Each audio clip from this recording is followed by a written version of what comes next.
What is your American dream? I was born in Mexico, so I am DACA, and I'm very proud. My American dream, I just want to be happy with my family. Like, we came out of poverty from there to here, and I'm still going to college, so I want to graduate, get a career, buy a house, make sure that my family is financially stable. Everyone has a right to the American dream.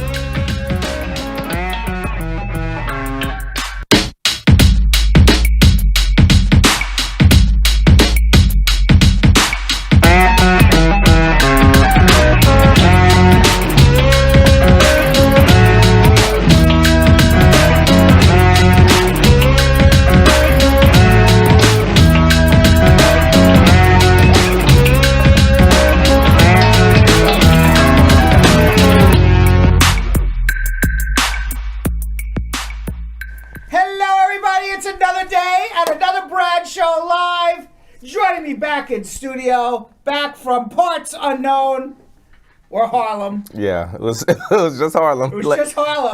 I was trying to make you yesterday. I'm like, yeah, they're from parts unknown. Like, but y'all know what my place looks like. Yeah, but you could have disguised. I could have. Yeah, you could have been like in this really. I mean, not that Harlem's not cool, but you could have been like in this really cool locale. You could have picked anywhere. I'm trying to think of like where would have been cool, but. Give me an example of where would be super cool. To be? Yeah. Bahamas. Oh, I could have been in the Bahamas. Jamaica. Oh, if I said Key Largo, Montego. Baby, why don't we go? Kokomo. I know the song. You know, that's all the lyrics I know. And any of those places. Yeah, you're right. The Kokomo doesn't actually exist. Does it not? I don't know. Maybe it does. I have no idea. That's an old song, isn't it? It is. How old is that song? That's a very old song. I'm really dating myself. Yeah. Well, I know the song. You know the song. Yeah. Right? What do you think Jonathan could have said he was from anywhere, and people would have been like, yo, Jamaica, that's really cool. Yo, if I said I was in Jamaica, everybody people be going crazy. Yeah, they would have been like, right? Where you at? I'm taking you out. But nope, I was just in Harlem. Just holed up in his apartment in Harlem, That was it. All right, let's say hello to the squad. Matthias Goodwin, squad up. Marge Higgs, squad up. Carol Anderson, the Tiger. How are you? Bakshir Deb. Hello, Bread. Do you file a mandamus lawsuit? Yes, we do. It's Brad, not Bread. But close enough. Yes, we do a mandamus. Wayne King, squad up. Nicole Henry Brown, how are you? Mavo Tom, it's apple pie. Tigo Goodies. Good is or good ass? What? I don't know. Good as. How would you pronounce that? Goodas. Good as. I don't know. How are you? It's apple pie again. Kevin Clark, squad up. Niak Ichnum says you should have been from Jamaica. Yeah. Should have said you were in Jamaica. Yeah, I should have. Well, actually, I want to save that for when I'm actually for real in Jamaica. Yes. Yeah. Dion Reed, squad up. How are you? Whew. David Besserell. What it do, Uncle Bradsky? Oh. What it do, I like that. Uncle Bradsky? Uncle I like Bradsky. that. I like that. I like that too. Africanization, squad up. The Top Cat, Double Fist, and Ja Love. Shan, how are you? Sola Fabanwo, squad up. Brijal Patel saying, hey, squad up. Binoculars. Somebody's name is just Binoculars. They're looking hard. They're looking somewhere. They're looking very closely. You're right. Looking very closely. Just said hello. Jessica Kalimi, how are you? She is double fisting as well. Christine Bennett, good evening. Earth Angel. And maybe I missed a few, but Squad up to everybody. Yo-Yo, take it away. Absolutely. All right, squad, you already know what time it is. It is time to share because we're about to start schmoozing with Brad, talking headlines, including news that more than 800,000 non-citizens and dreamers in New York City will now officially be able to vote in local elections. And of course, it is time for Tuesday tea. Is that your favorite day? It is because, that's all I do is read about tea. Right. So I'm definitely excited about this. Do you hang out with your friends and chat about course. this stuff? Yeah. Yeah? I literally talk to my friends about stuff that's going on in the entertainment industry every day, all day. All day long? Yes. So this is like second nature to you? This You're is- really this having is- tea? Yes. So like how you're like the guru Right. for immigration, I'm the guru for entertainment news and tea. By the way, I'm sorry. Public service announcement. What happened? I did not miss Jessica Leamy's name. I called you it called out. her, yeah. What's she crying about? Maybe she wants to hear it again. Jessica Leamy. Squat up, my dear. The only way we know we're live is actually through Jessica Leamy.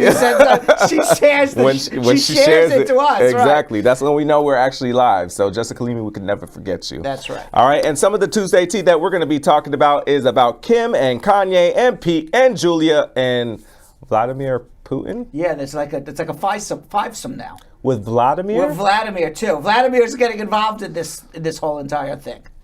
Okay, I'm interested in finding Yeah. out more. Did you know about that? I did not. Yeah, No. Vladimir's getting involved in all of So this. I need to hear about this. Yes, Vladimir, Kanye, Pete, Kim, everybody. Very awkward. Then who's Kanye's new flame? Julia Fox. Julia, a fan of Kim, and she actually spoke about that, said, I'm happy that he's dating a fan of mine. Real shady. I like that. That is. I like it, though. That is. And later in the show, we will visit the New York City Football Club's celebration of winning their first ever Major League Soccer championship and hear what this means to their fans. New York, that's football to the rest of the world, soccer here in the United States of Which America. makes no sense. Which makes no sense whatsoever because we call a different game football here in the United States. Which doesn't make any sense either because you right. only kick it once. They should call it tackle ball. There you go. Right? That's what's going to the tackle ball game. Not It's the America football for game. you. Gotta love it. Backwards. Right. And of course, you can call us. The number scrolling at the bottom, 1-800-529-5465. That is right. Jonathan, trying out every day to be the male host. Yes. The male host of Wheel of Fortune. Wheel of Fortune? Yes. I was going to say Price is Right. It's Wheel of Fortune. Right. But I do want to do Price is Right. Look at this wonderful refrigerator. Yeah. Right. 1-800-529-5465. That's the number to call to get your immigration questions asked and answered. And by the way, hint, hint, we have some open lines right now. So if you call right now, you will get your immigration questions asked and answered. And right before we go to schmoozing, Yo-Yo, you notice I shaved today. Who asked me to shave? Denisha. It was Denisha, right? She's not even watching today. Oh, is she not? And I told her I would. She said she doesn't like me with the beard. Maybe that's why she's not watching today. She said she did not. Oh, she is. She is? I didn't see her in the comments. Was that from yesterday? That comment? Was that comment from? That was from yesterday. Yeah, that was from yesterday. So she's the one who said for me to shave, and I said, "Watch tomorrow. I'm going to be shaving." Damn. Should have kept my beard. I did it all for her. All for her, and she ain't even here. Damn. You know what the good news is? What? Grow back. This is true. That is true. This is true. All right, let's go to some schmoozing. Let's do it.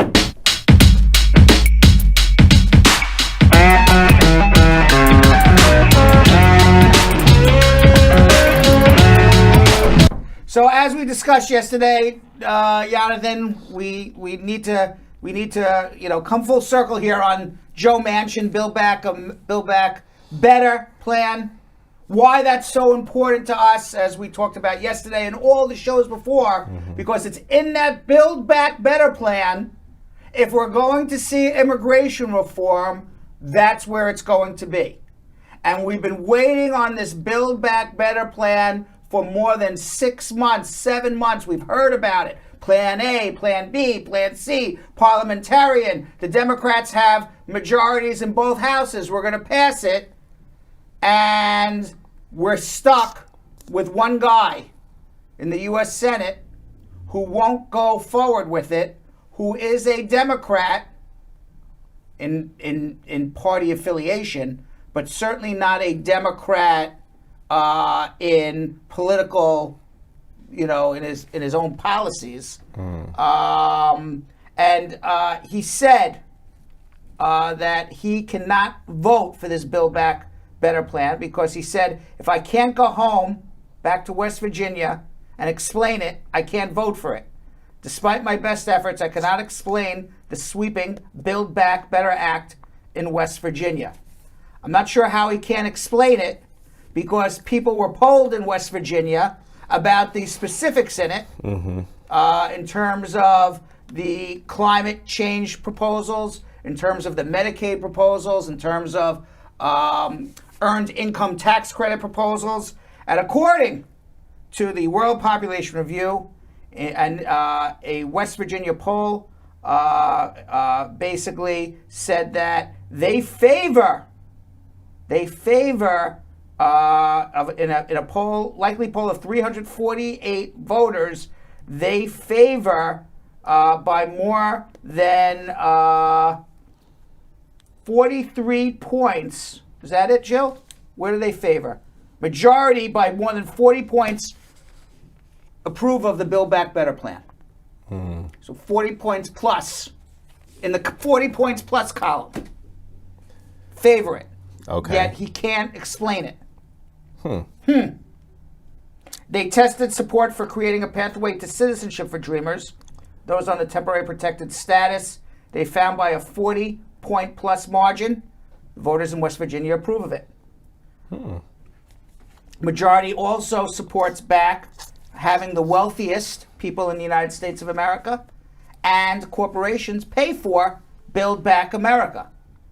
So it is not an inflationary policy, like he said, as he's saying, because it's just taking money from one hand and giving it to another. So we don't know exactly why he's saying he can't explain it. West Virginians understand it. They're in favor of it. It's almost like he keeps on coming with more excuses, and we keep on coming back like, no, that's not the case. And this is a Republican state, yo-yo, and they're in favor. And you want to know what's interesting about Republican states? And I say this all the time. Most people who are voting Republican are voting against their own economic interests. Right. Okay, Republicans are the best marketers in the world.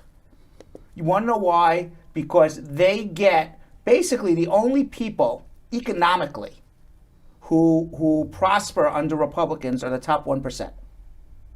99% of Americans economically, if they're voting for your economic interests, should be voting Democrat. I agree. So when you go to Republicans, are you in favor of earned income tax credit? Are you in favor of Obamacare, which is, medical care for everybody? Are you in favor of all of these Democratic proposals that are in Build Back America on an individual basis? They say yes, including immigration reform. Yet they vote Republican. Why? Because Republicans are good at two things. They're very good at dividing people up based on some social issues that are in the United States. And they're very good at convincing people that if you're voting against your economic interests, money will trickle down to you and you'll be in the top 1% and you'll be able to live like we do. How? I don't know how. They're good at that stuff. What? Because people say, we don't want to tax and, blah, blah, blah, blah, blah. You're taxing wealthy people. Right. They're not taxing you. They're taxing wealthy people. And they're giving wealthy people's money to you.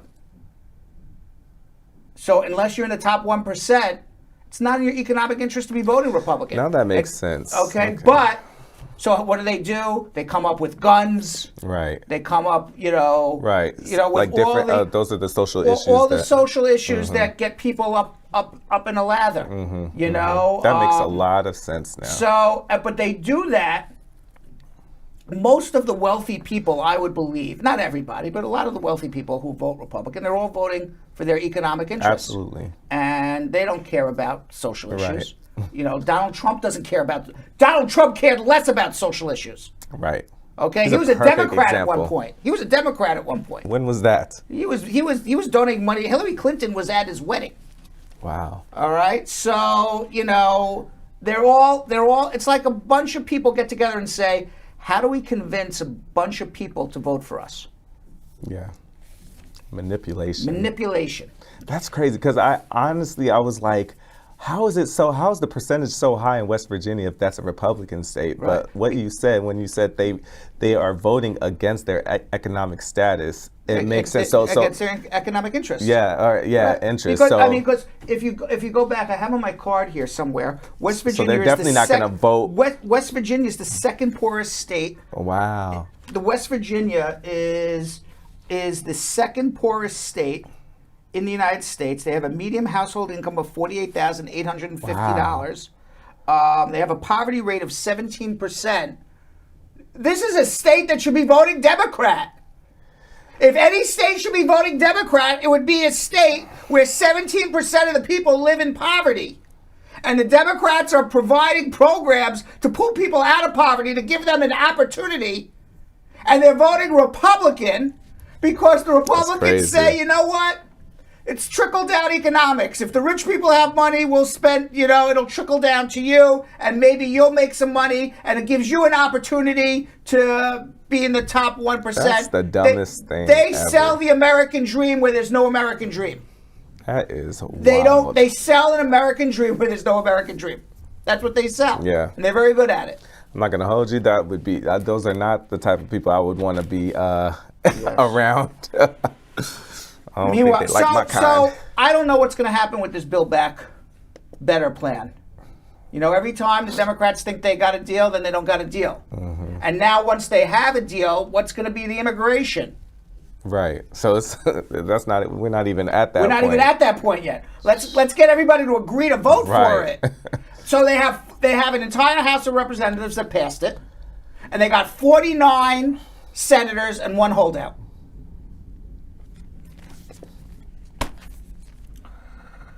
Meanwhile, a State Department spokesperson has told CNN that refugee admissions are going to start again. They were on hold for several months because the United States was dealing with the refugees from Afghanistan. But this week, admissions are going to kick back into gear, meaning that refugees from around the world who have undergone processing and checks but were not able to enter the United States are going to be able to do it now. I know they're happy about that. Yes.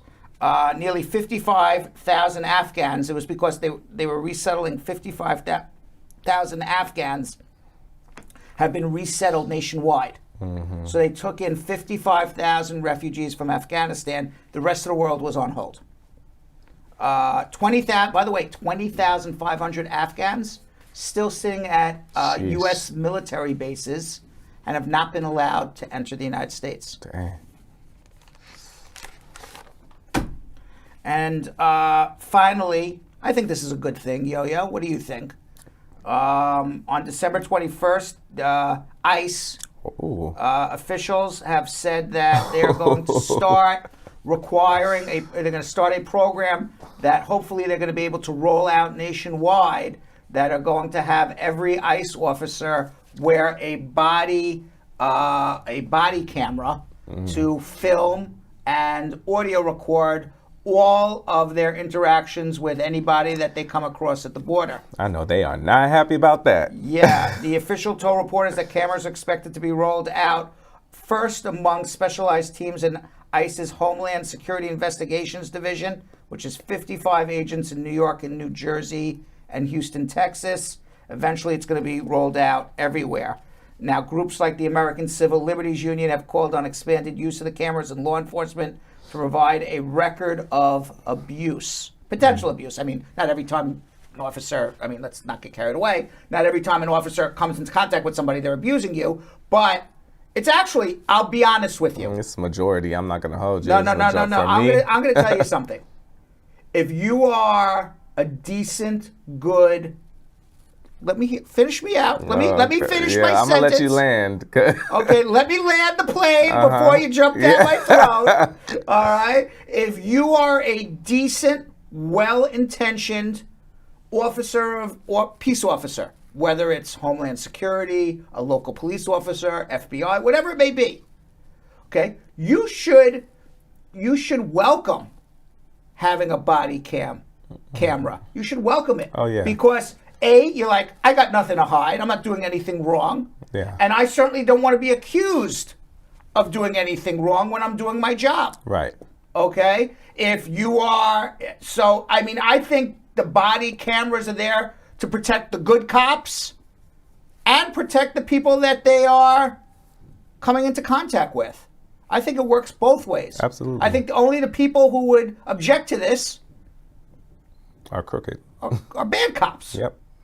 Did I land the plane right? Yes, I thought you was about to say something else. No, I landed. did. I was a very smooth landing. Very smooth landing. I mean, it was a little turbulence There's at first. No turbulence. None whatsoever. So I think it's a good thing that ICE Yeah, I agents do too. eventually gonna be doing that. That's wild that Yeah. it wasn't even a law in the first place, because this is a prime example of how they don't treat immigrants as humans. Like, the way we have cops having to wear body cams, this should have already been the same thing with ICE. You want to know something? You want to have better civil rights by the police officers? Have a national law that every police officer wears a body cam. Yeah, You have the technology to do it. You have the money, you have the technology. I mean, you shouldn't have to be in the street. The only reason the cops who killed George Floyd went to jail was because other people were there filming. Mm-hmm. You shouldn't have to rely on strangers to film your abuse. Right. Shouldn't have to. Yeah, I'm just thinking about that. If politicians are saying, we really want to be able to still have police, and we want to reform the police. The best way to reform the police is videotape it all. It doesn't hurt anybody. It doesn't hurt you. It's helping the good cop. Right. It's helping the people that they come into contact with, because the people feel if you come into contact and you're being filmed, you feel more comfortable in front of a police officer. I literally see no con in that. Like, okay, the only con would be what's the con? If you're a bad cop. Oh, yeah. You're a bad cop. You landed it. Landed that perfect. 10s across the board. All right? All the Olympic judges say 10, 10, 10, No, 10, 10. You did. Meanwhile, a watershed moment in New York City. And by the way, we talked about this too, and I said I didn't know if I was in favor of it. I'm still not sure. A new law allows non-citizens to vote. Now, 800,000 non-citizens in New York City have the right to vote in elections. And all you have to do is show that you have been physically living in the city for 30 days. Nobody's asking your immigration status anymore in order for you to be able to vote in city elections. Problem is this, as I see it. Okay? This is my issue with it. Now tell me if I land this or not. You're probably going to disagree with me on this. I don't know. I feel like we agreed last time, unless anything changed. I don't know if anything's changed. Let's hear. All right. So from 10,000 feet up in the air, where we're flying right now before I land the plane. Okay. Okay. Seems like a good idea. Why not let everybody vote? Yeah. Okay. Yeah. Seems like a good idea. Problem is there's two problems I have with it. Number one is I think it's going to be very confusing for people who did not live in the United States, growing up in the United States, don't understand the political system in the United States, to understand that they can vote in a local election, but they can't vote in a state election, that they can't vote in a federal election. If they vote in a federal election, they've committed a crime that they would go to jail. Literally. Okay? So people are going to start getting confused. What am I allowed to vote in and what am I not allowed to vote in? I think that's a huge problem. And I think the other huge problem is me as a New York City resident, lifelong resident, okay, who plans on living here for the rest of their life and understands the politics, somebody who comes from another country, undocumented, comes to the U.S. for 30 days, gets to decide on our leaders. And I don't know that if that person who comes after 30 days is there in a year from now, or 2 years from now, or somebody who votes comes on a temporary work visa for 1 year and then goes back home and is completely legal. They're voting for our leaders, and they're voting for leaders that will affect me in the future when they're not even living here anymore. I agree with that. So I have problems on those two. Now, people could argue, well, an American citizen can move to the city for a year and move away. True. That is true.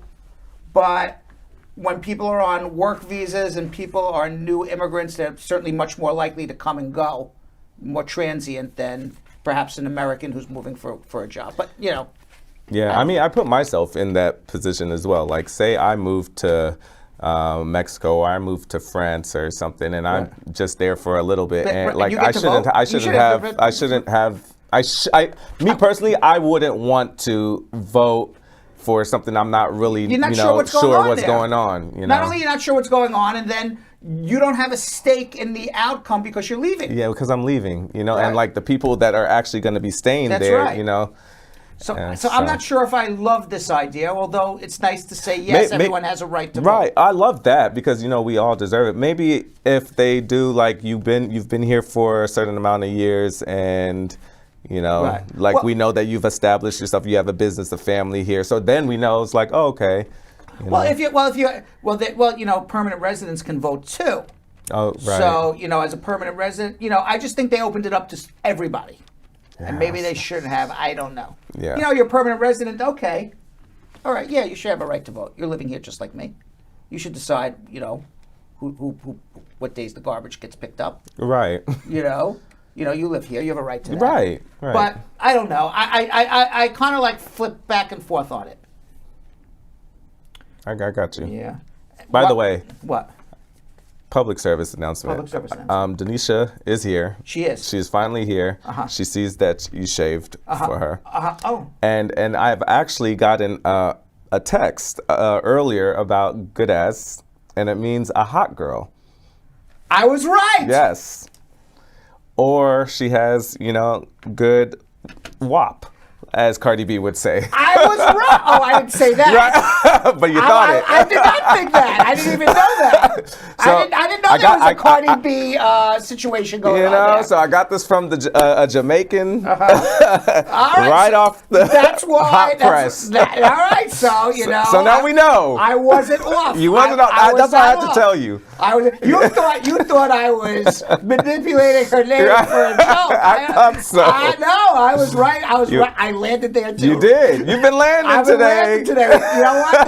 The Olympic judges 10 across the board. Across the board. All right. By the way, when we were away, I don't think this is news to anybody, but I still think it's important that we talk about it. Yeah. The 3 white men who had murdered Ahmaud Arbery, they were convicted and sentenced to life in prison. Life sentences for Travis McMichael. He's the one who fatally shot Arbery. His father, Gregory McMichael, they have no possibility of parole. They are going to live in jail for the rest of their lives and die in jail. Good. Their neighbor, William Roddy Bryan, he's going to be eligible for parole in 30 years. He's going to be in his late 80s.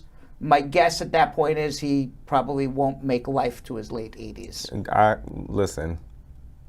And only reason he's eligible for parole is because that's the law in Georgia. The judge said he would have given him a life sentence as well. Wow. Good. Yeah. Good. The sad thing is, like, we actually were super, like, I didn't know what they were going to get. You don't know if they're going to let them go or not. And listen, Georgia's not known for justice for these situations. Right. They're not the poster boy or the poster child for justice in these type of civil rights situations. So I was happy that, at least justice was served in this particular case. Yeah. And no matter if justice is served or not, we always forget, or maybe sometimes people forget. Mm-hmm. Somebody died, Ahmaud Arbery. Yeah. He should be alive. An innocent person who had a family. He should be alive. His family's sad. He should be alive, right? To go be the father or the mother of this child to lose a child, to outlive your child, and to outlive your child because of senseless violence, because of the color of his skin. It's crazy. I don't know how I would live. I was watching the family speak, asking for life for the three men, and even his sister, saying, I have a child that, he was supposed to be in that child's life as an uncle, Right. And it's just heartbreaking. So I'm happy that I am too. This happened. And another person who deserves to go to jail, a lot of jails this week, or this past couple weeks. Ghislaine Maxwell. Ghislaine. I keep calling her Ghislaine. Ghislaine. Ghislaine Maxwell. Oh, yeah. Jeffrey Epstein's wife, or? No, girlfriend / madam. Yes. Madame. On December 29th, a jury in New York found Ghislaine Maxwell guilty on 5 of 6 counts. Good. Related to her role in Jeffrey Epstein's sexual abuse. Nobody still believes Jeffrey Epstein committed suicide, by the way. Yeah. It would be interesting to see how... It was too many powerful people that was under his belt. It'd be interesting to see what happens with Ghislaine Maxwell in jail. Oh. Right? Because I don't believe he committed suicide, but some people do. I don't believe so either. Now, she's facing up to 65 years in prison. She's another person who's going to not make it out. Yeah. The jury was made up of 6 women, 6 men. They deliberated for more than 40 hours.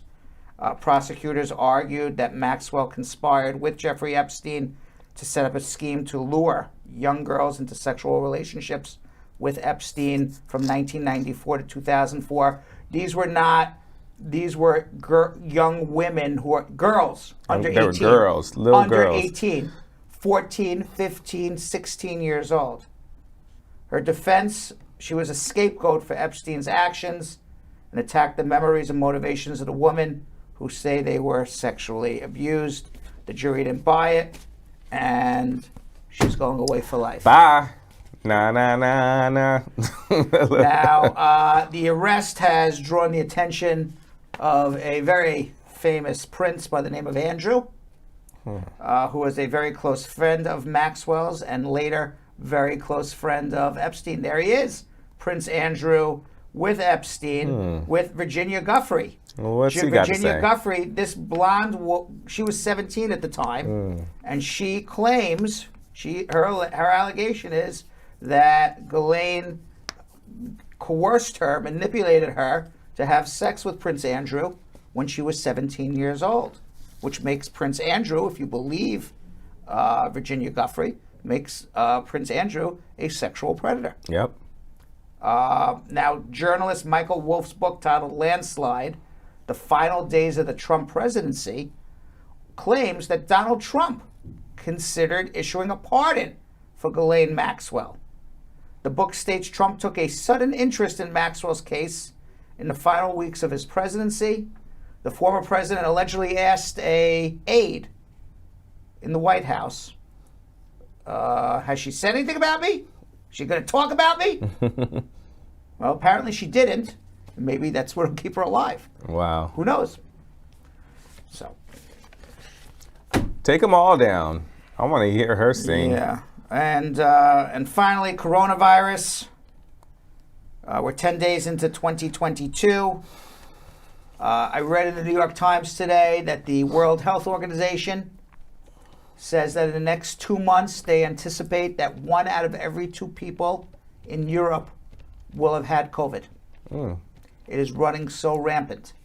And if it's running rampant there, it's running rampant everywhere. It doesn't seem like everyone's getting it now. Absolutely. Right? Absolutely. Yeah. I've known so many people who got it within the past couple of weeks. And these statistics don't mean anything to me anymore because there's so many home tests right now, people aren't reporting it. I'll give you a perfect example.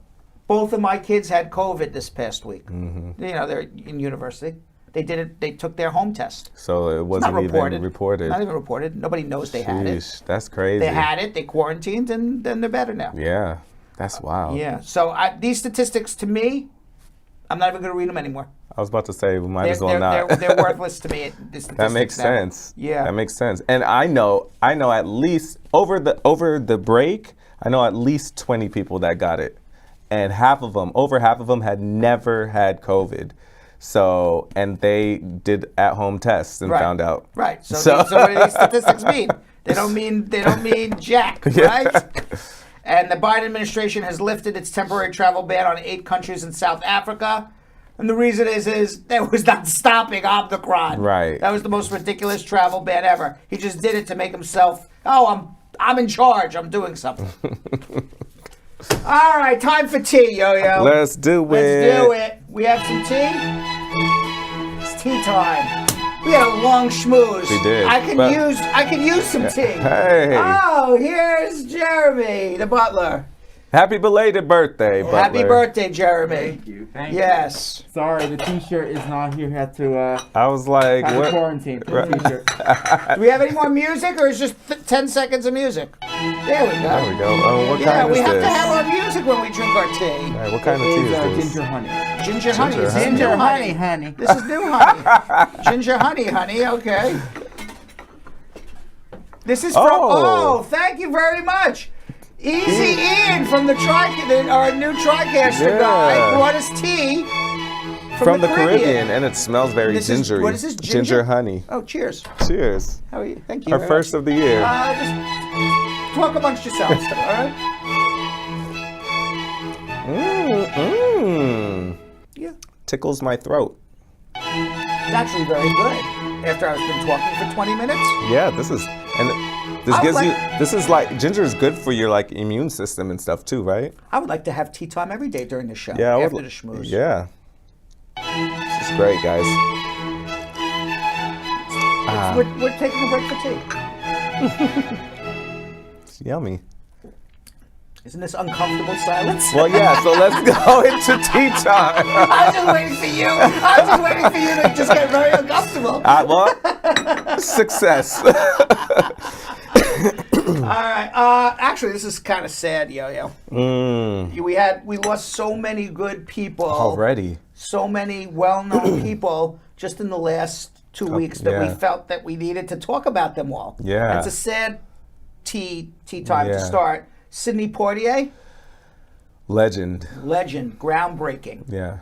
He was 94 years old. He lived a good life. He did. I hope I live to 94. Yeah. Okay. Yeah. And loved just like he was. Yes. You know. He was the son of 2 Bahamian tomato farmers. I didn't even know that. So I just found out actually from I just found this out by reading it just here. I found it out when he passed. Someone who actually watches the show from the Bahamas. We talk pretty regular, and he was like, "Do you know that Sidney Poitier was actually Bahamian?" I did not know that.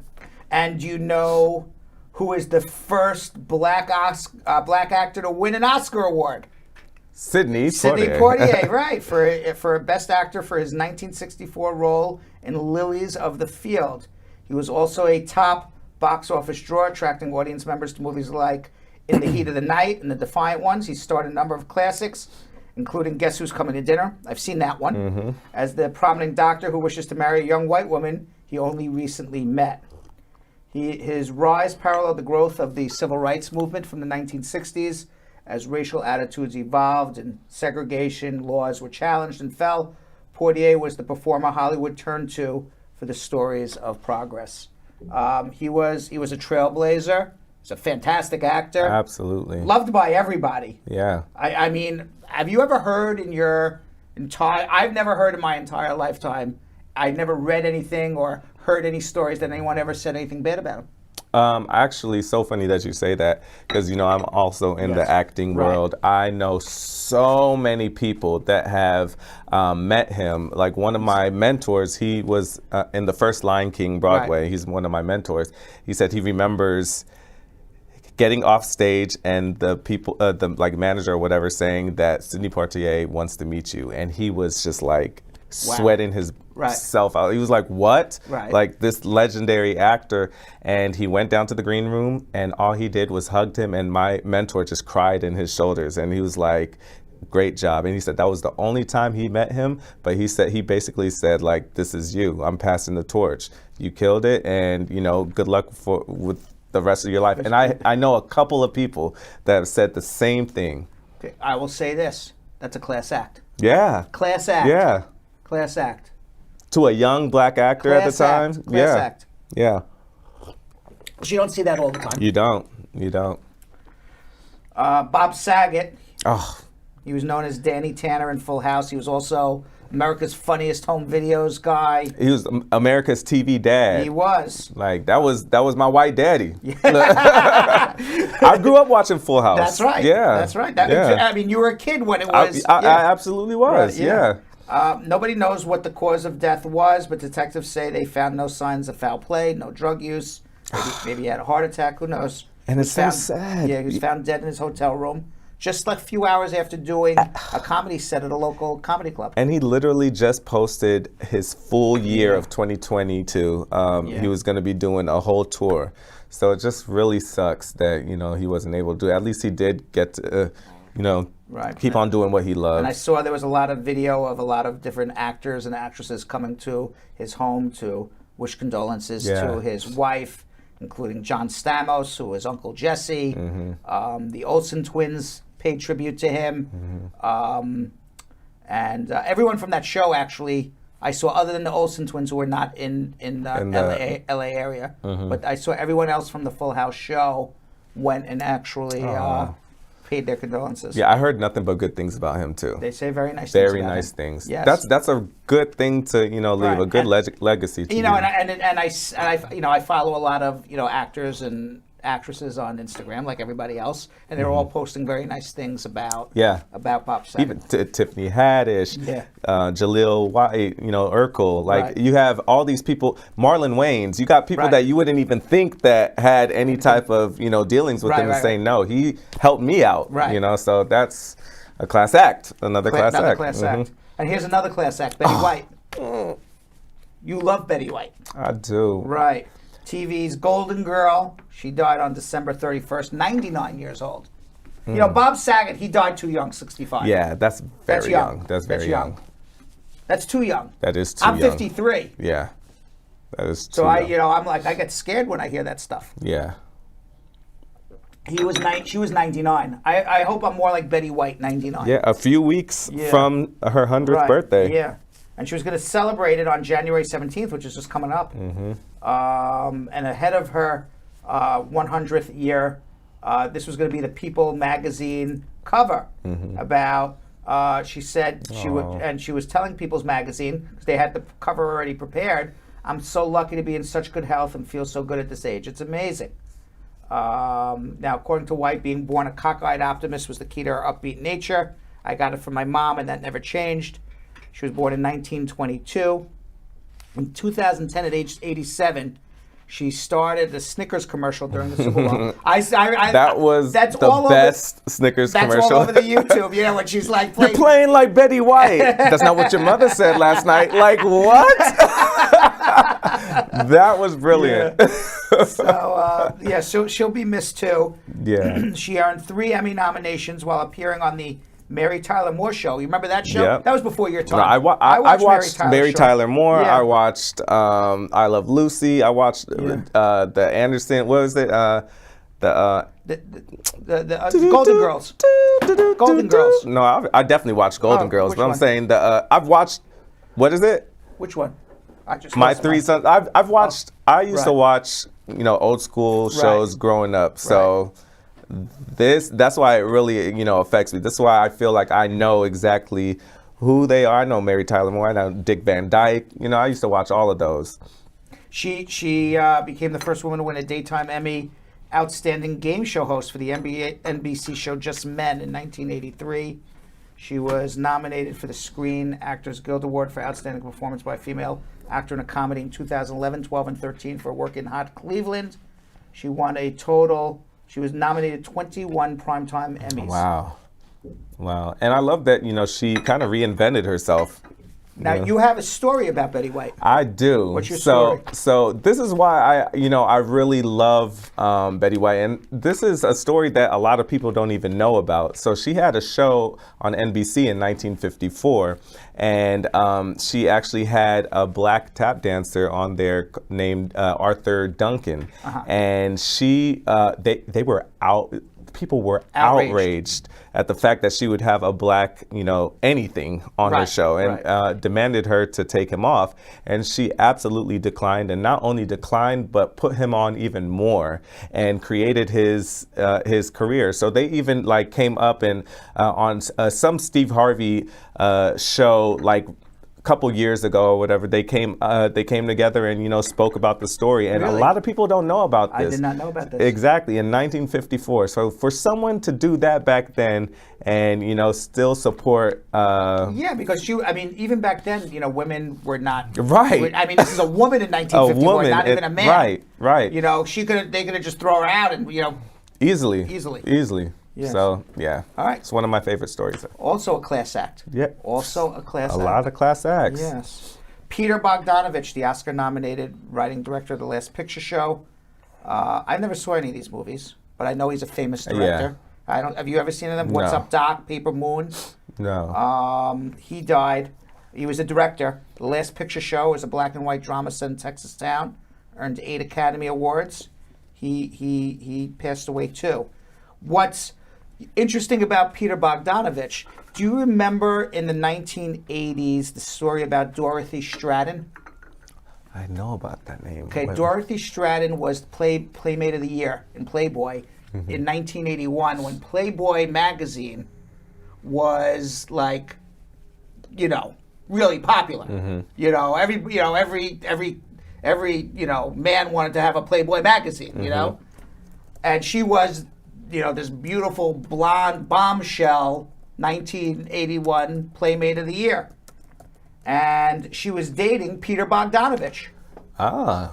And she had a boyfriend, an ex-boyfriend who came from Canada and kidnapped her from Peter Bogdanovich's house and Whoa. killed her. Whoa. It's a very, Oh. very well-known crime story. Dang. Yeah, Oh, I didn't know about that. yeah. John Madden, Oh man.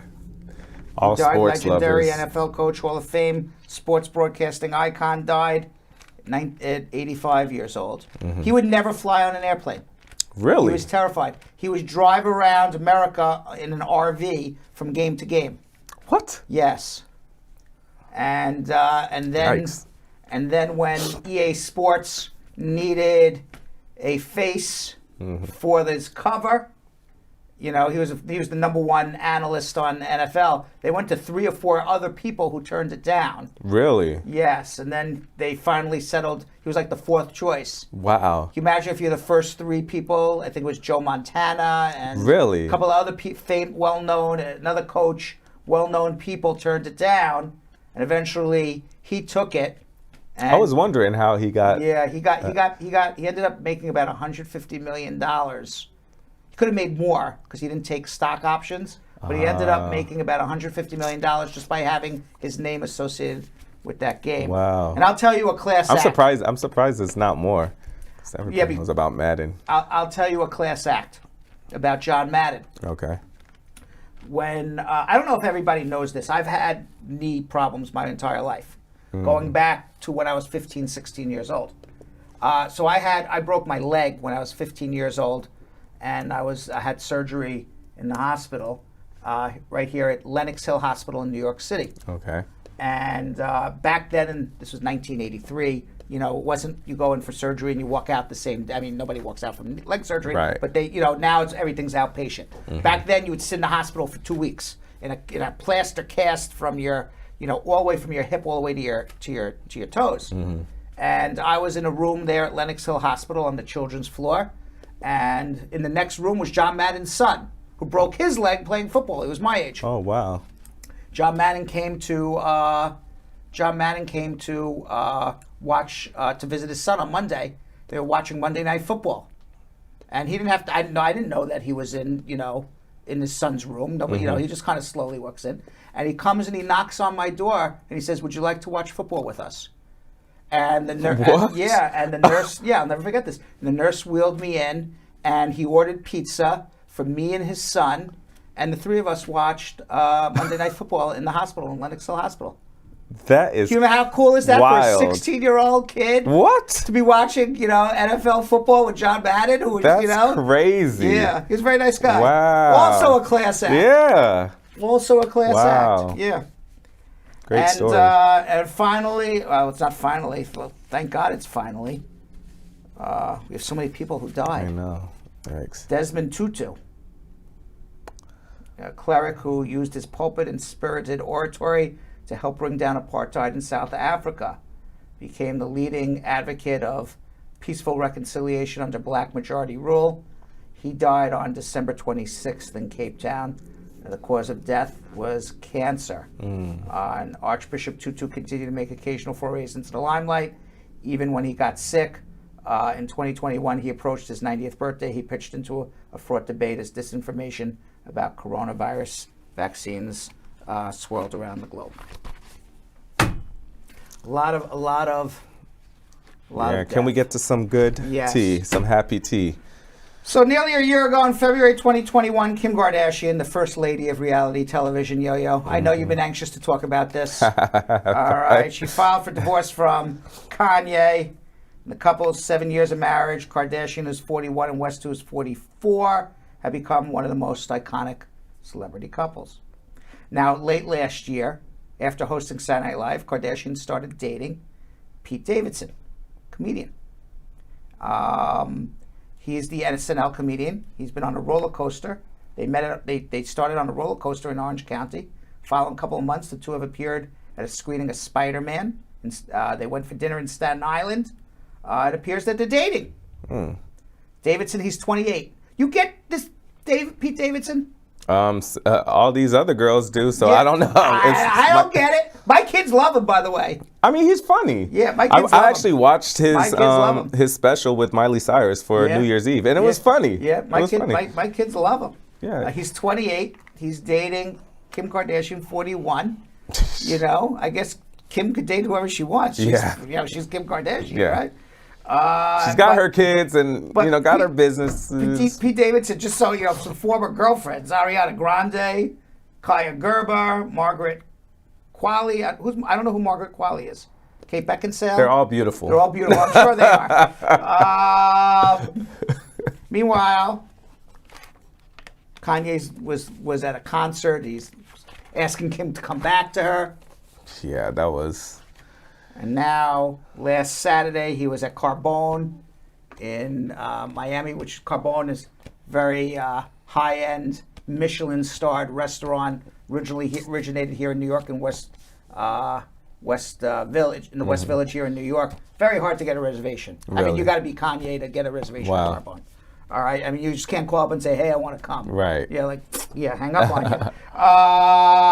He met a woman by the name of Julia Fox, who's 31 years old, and she was in the movie Uncut Gems with. She was the wife in Uncut Gems to Adam Sandler. So now they're all kind of, dating new people.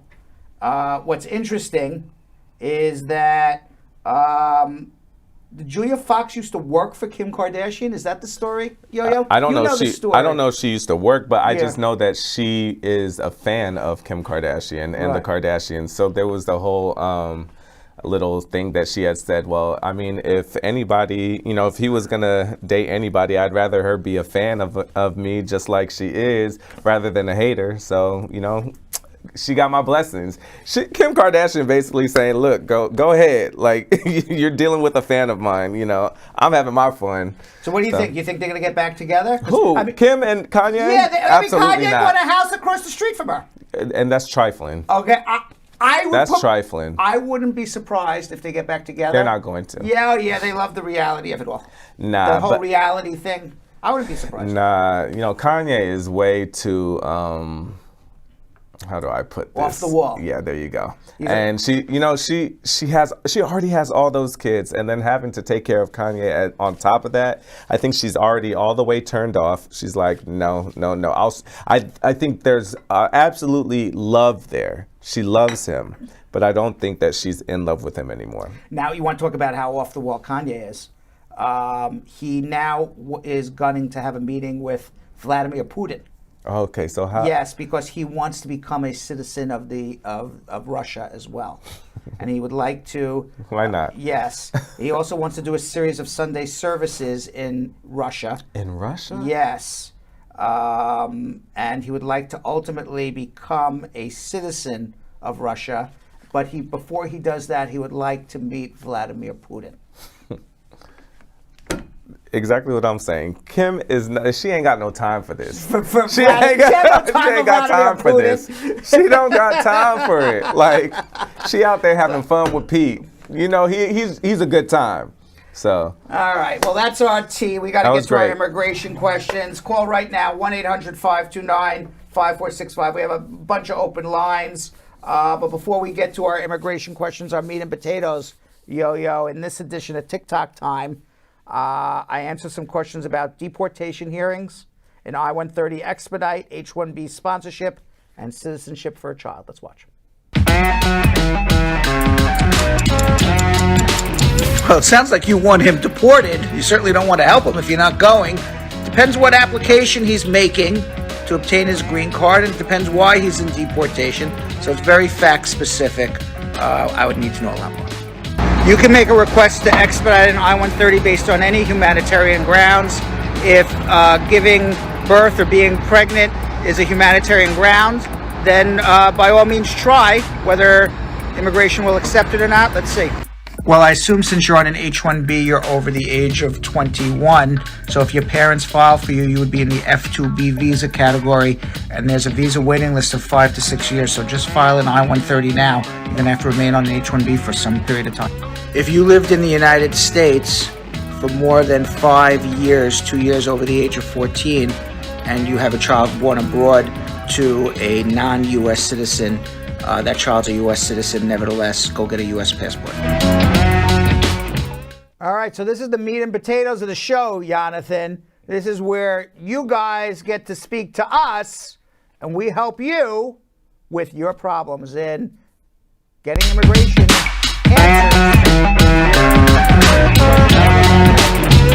I still don't know the title of this segment, right? Okay. I still don't know 4 years later. All right, Mokhtar in Columbus, Ohio. How are you? Yeah, how you doing? Good. How you doing? Great. I have a few questions. My first one is I have my firstborn. He's 21 years old, U.S. citizen, and we're trying to bring her mother in.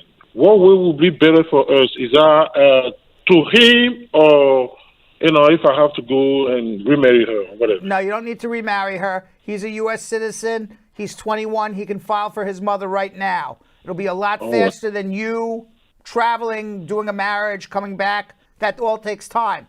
He can file for her immediately. If he's not working, if he's in university, he doesn't earn enough money, you can always give a second affidavit of support. You don't even have to be married to the woman.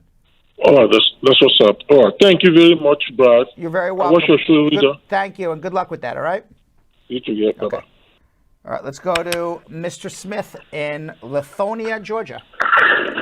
Good day. Happy New Year, Brad. Thank you. Happy New Big Year. up to the fan. Yeah, I got a long story, but I will cut it short. Please, we don't have time for long stories here. Give us the Cliff Note version of your long story. Yeah.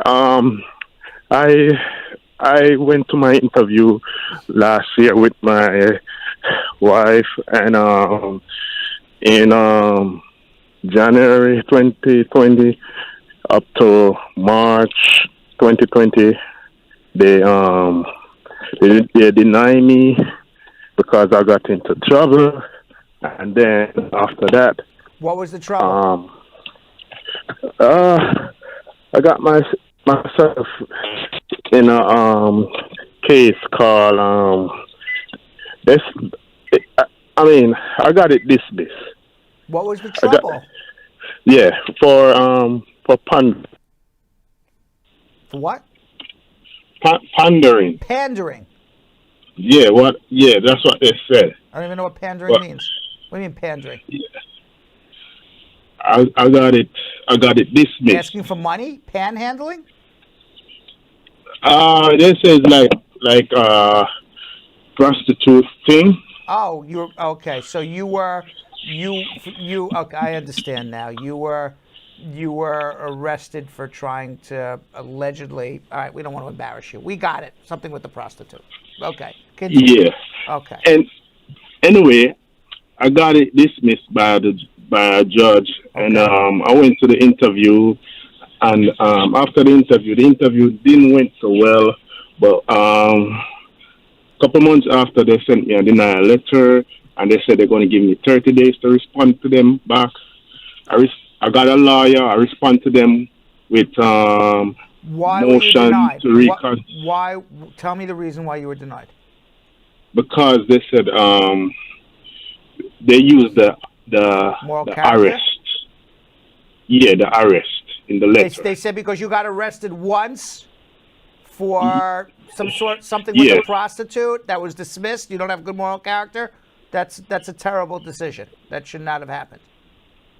Yes, and after that, now I got a lawyer. She filed a motion to reconsider. Right. Yeah, and right now the case is pending. However, me and my wife, we got into a domestic violence, and she attacked me. She hit me. She abused me. And she physically abused me. Somebody next door heard the fight. They called the police and they arrested her. And then Where over the is week, your wife now? we're not living together. You're separate. The marriage is over. Yeah. Okay. We're So not if living your together. wife got arrested for domestic violence, for certain you have a VAWA case. And what I would suggest you do is withdraw your motion to reopen, because even if the case is granted, you're going to get a new interview that your wife's not going to show up to, so it's going to be denied anyway. So I would withdraw the motion to reopen, because you're probably waiting on nothing anyway, because most motions to reopen are denied. I would file a new adjustment based on a VAWA and abuse case. Yeah. So what you say? Just withdraw The best route is withdraw your motion to reopen, file a new adjustment based on VAWA. How long ago was the arrest? Arrest happened in May last year. All right. Your issue is you have to have 3 years good moral character. Yeah. The arrest. And I say this in all due respect and honesty.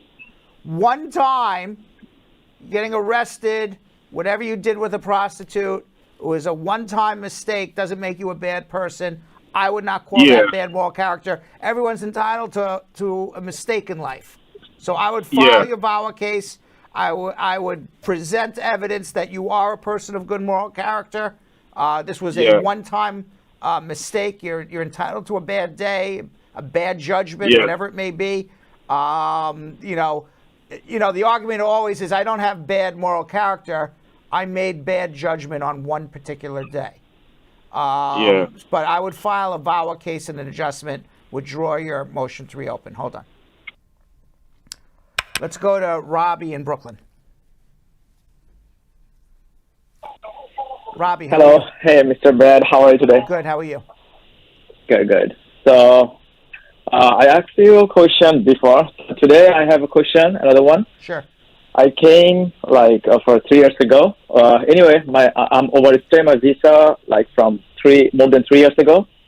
So my mom and dad, they are green card holder in here. So my mom applied for me as a family petition on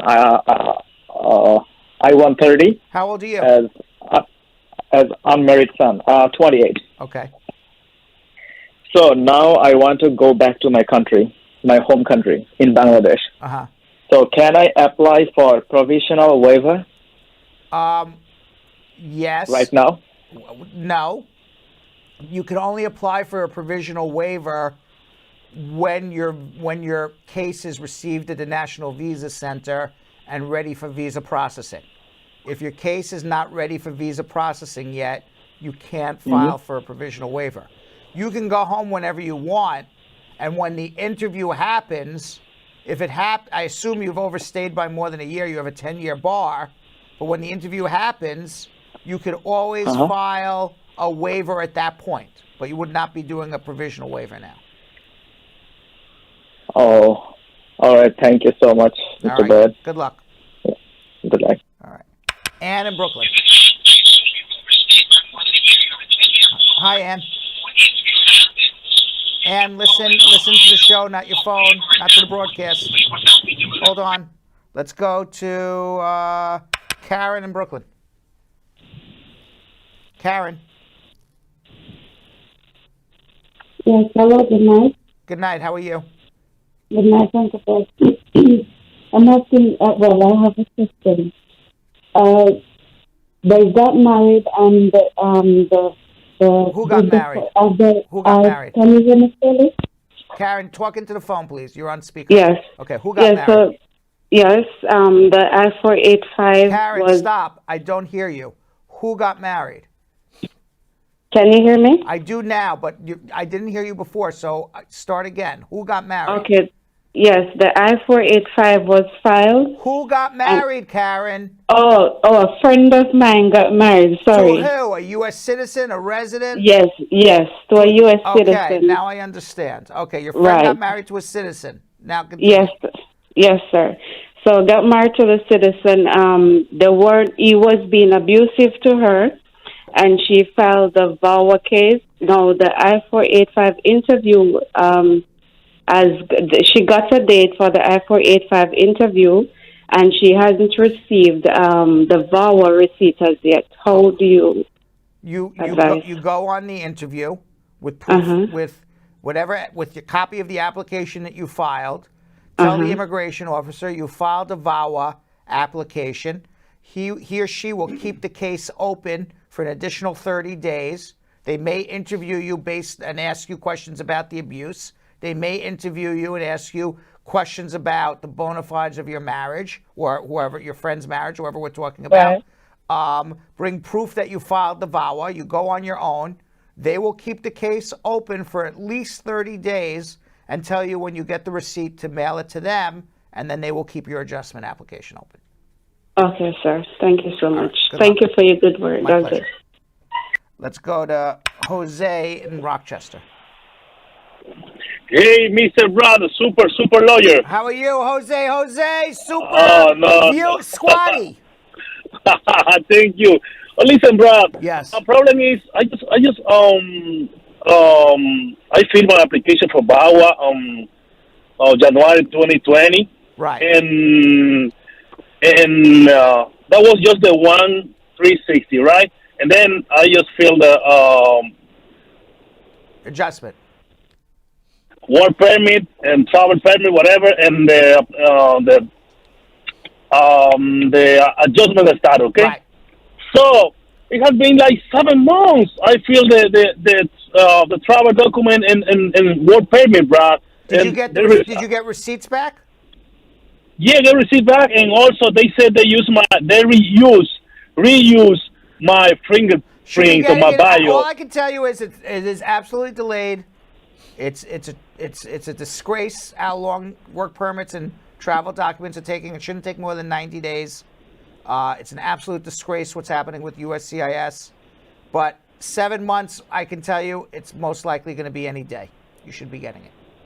Yeah, you think it's 7 months good, right? I think at this point you should be getting it. My guess is it could be in the mail tomorrow, next week, within 2 or 3 weeks, but you'll be getting it very, very shortly. Thank you so much. And my last question, Brad. Listen, I have a driving license from New York, and sometimes I have been driving, for example, family in Jersey or Pennsylvania, whatever. If I crash over there, if I have a car accident, whatever, there is a problem for me with my processing my immigration, whatever. No, you have a valid driver's license. You have insurance. You're allowed. You can drive in Pennsylvania. No problem. It's not my insurance, okay? As long as as long as whatever car you're driving in has insurance, that's what matters. Yeah. Okay. All right. Okay, bro. And my only last question is the one. What about if I'm driving over there? Can they deport me if I driving over there and the state trooper just stopped my car. Hey, what's up with you, man? Are you a citizen, whatever? I said, no, I have waiting my bawa. They can deport me. I mean, yeah. I mean, anyone can put you in deportation, but you would not. If I was your lawyer and you have a pending VAWA case, you're not getting deported until that VAWA application is adjudicated. That's number one.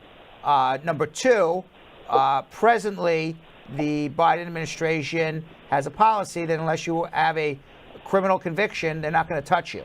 So, yeah, a trooper can pull you over, say, I'm going to call immigration on you, but immigration's not coming for you, so then they would have to let you go.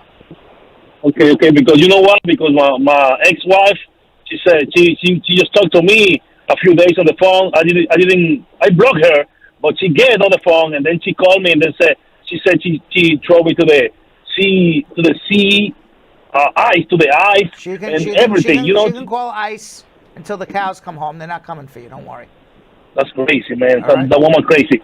So thank you so much, bro. All right, be well. Bye-bye. All right, let's go back to Ann. I understand she's with us now. Ann in Brooklyn. Ann? Ann claims she didn't hear me before, but now I'm talking to Ann again. And again, she's not hearing me. Hello? Oh. Hello? Ann, I was about to hang up on you. No, Brad. How are you? Brad, let me I'm good. Happy New Year. What's going on? Brad, all right. I was living in Long Island, right, when I got my green card. But now I moved to Brooklyn, and I want to petition for my two sons. I want to file for them, but I'm no longer in Long Island. Is it true that I have to file an AR-11? How'd you get sponsored? My daughter, she's a citizen. I mean, you can file an AR-11, but whether you do or you don't, you can petition your children from Brooklyn. It's perfectly fine. Okay, so I don't have to do the AR-11. I mean, you're supposed to, but if you... This is it. You're supposed to do an AR-11 every time you move. Yes. If you don't do it, nobody's doing anything to you. Okay. So don't worry about it. Yes, thank you very much. Okay. Yes. Let's go to Boris in Lanham, Maryland. Boris. Yes, sir. Brother, sir. How are you? Good, sir. What's going on? I have a quick question. I came in the country, then I tried to file for asylum. When I had my interview, all was said to them. And today I see all was said didn't have enough stand for the interview, so for the asylum.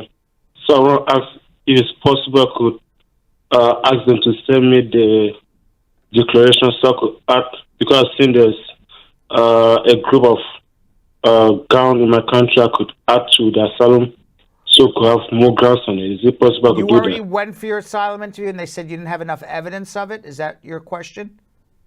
No, I filed for asylum, then I make a declaration, and I saw the declaration I made wasn't enough for the asylum. But you have not gone on your interview yet? Yes, sir. Yes, you did, or you did not go on an interview? You say what?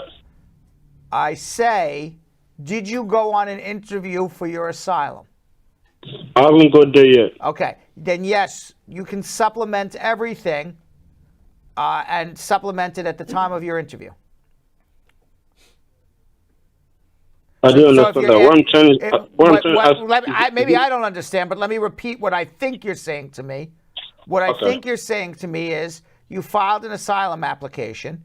You read your statement on the asylum application. You don't feel your statement is sufficient to get asylum. You have evidence to back that statement up. You did not submit that evidence. And what I'm saying is you can bring a new, better statement with you to your interview, as long as it doesn't contradict what you said before. And you can certainly bring evidence to your interview and supplement it all at the time of the interview. Okay, thank you. You're welcome. See, I did understand. Bob in Queens. Hi, Uncle Brad. How are you? I'm fine. Happy New Year to all the crew. Thank you. Yeah. So I'm asking this question for a friend. A friend, he came to the U.S.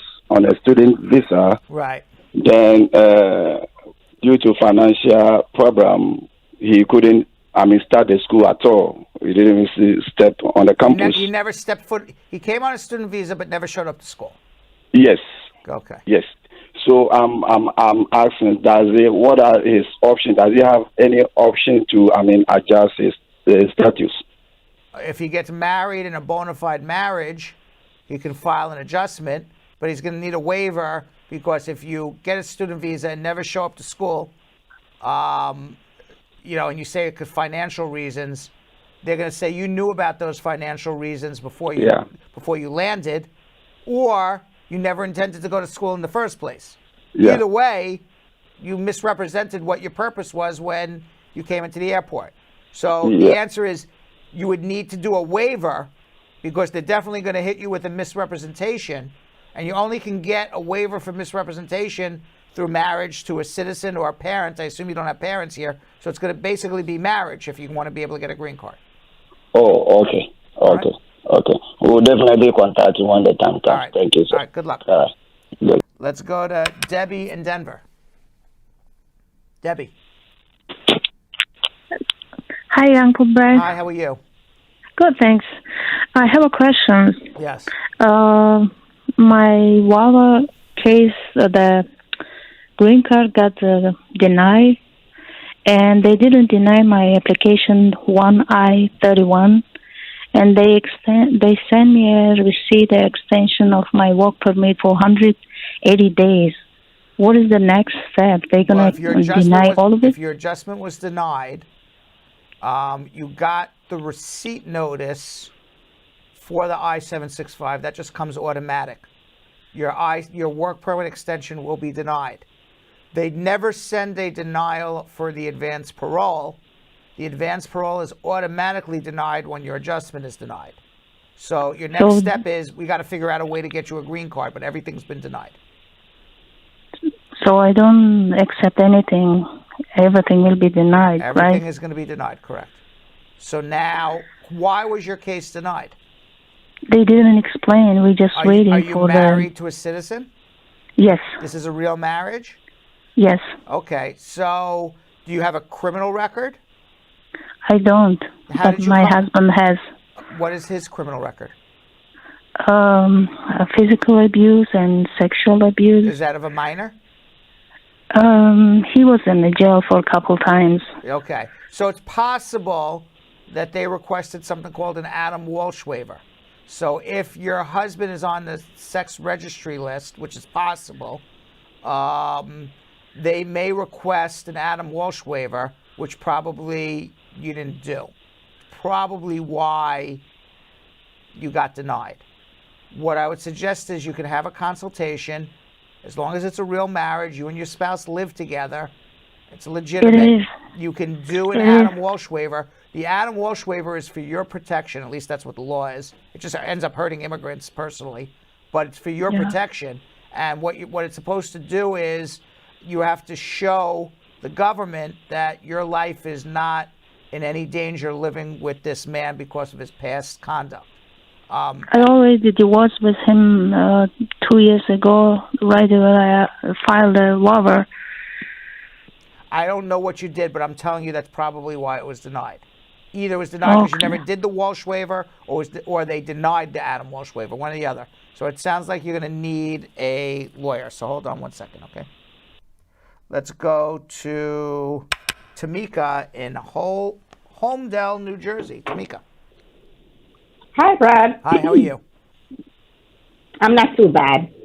So I have a question. My mom, she had a 10-year visitor's visa. And she tried to renew it. She lived in the Bahamas. Right. And then she went back home to Jamaica last year. And so she went to renew it in July. And they gave her a pink slip and told her she wasn't qualified for the interview waiver. So they told her she had to come in December for the interview. On the 10th, she went for the interview. They asked her how many kids she has. She told them she had 3 kids. And they asked her about the status of us, because all of us are in America. I'm a U.S. citizen. My other brother is a legal permanent resident. One is undocumented. Mm-hmm. She told them that. one of my brother also has like a felony like 10 years ago. So they gave her the same thing slip again. It's now, today's what day? The 10th, the 11th? Yeah. So it's been a month and she hasn't gotten an answer from them. You got to wait at least, they have 120 days to make a decision. Wow. So visitor's visa? Yeah. But what I wanted to do, I wanted them to decline her so I could file for her. My guess is that she's going to be declined because she has at least one child who's out of status. That's a citizen. No. Oh, one child. My guess is she's going to be denied. What you should do is file a visa petition for her so she get her a green card and come here. That's what I was thinking. If I did that from July, but because she had a visa for 10 years, she's never violated anything. I'm like, she could easily get her visa. See what happens. But they usually 120 days. 120 days. See what happens. If she gets denied, file a visa petition for her. That's what I'm planning to do. But if I file it now, they'll deny. If you file it now, they're going to decline it. So why don't you wait and see what happens? Okay. All right. All right. Thank you so much. Okay. Cheatin in Seattle, Washington. Hi, Brad. Hi, how are you? I'm good. So I'm filing my 485 case, and about 8 years ago, I had a parking ticket which I forgot to pay, and I missed the court date as well, and there was a bench arrest case against me. And then what happened was that I was driving, and the cop stopped over, and he said, like, there's this arrest case against you. So I had to go to the police station and pay it off and pay off the bail. So my question is, what issues it might have in my 485? Do I need to mention it? Of course you need to mention it, but it happened a long time ago. None of this is inadmissible. It happened a long time ago, so it's not a moral character issues or anything. Just mention it, just so you be honest. But it's not going to affect your immigration case. Do I need any documents from the just New Jersey? bring the documents that there was some sort of arrest and you paid the fine and that was it. Okay, so it's not a big deal, but just mention it. Yeah. Okay, thank you. All right, good luck. All right, let's go to Michael in Manhattan. Michael. Hi, Brad. Hi, Brad. Congratulations. Thank you. I'm here 5.5 years, and I'm undocumented. So, what do you think can I do? Well, there's all different ways to get a green card. You can get green card through family member. You have family here in the U.S.? No, nothing. Are you dating anybody to make a family? That's it. You can get if you don't have family, you overstayed your time. Job sponsorship's out of the question. Visa lottery is out of the question. Investing in a business is out of the question. Getting any sort of work visa is out of the question. Were you ever the victim of a crime? Okay. Were you ever the victim of a crime? I'm not done with you yet. Were you ever the victim of a crime? No, I have to call you. I have to come to the office. Okay, hold on. All right. I was trying to help him on. Yeah, I think it's more private. Yeah. One of those, how do I get a green card, needs a private situation. Mustafa in North Charleston, South Carolina. Hello, hi, Brad. Hi, how are you? Good. How are you? Good.